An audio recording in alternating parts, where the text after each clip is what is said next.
Bio sam u Nemačkoj pre te tragedije, baš sa fudbalerima, tamo negde oko Kelna. Ima tu naših ljudi i oni su nas dočekali. To je bila prezentacija naše Srbije koja igra prijateljsku neku utakmicu tamo sa regionalnom ekipom. I onda mi je palo u oči, oni su doneli jedan veliki štos novina.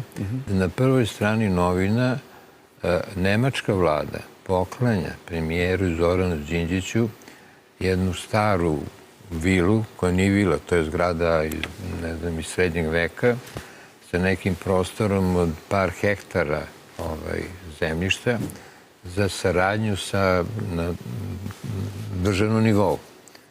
Tako da sad nije moja da ja objašnjam, moja tu da kažem neki medicinski deo. A dobro, ali da vas pitam, sad jako mi je bitno, to što vam je upalo u oči, šta ste pomislili?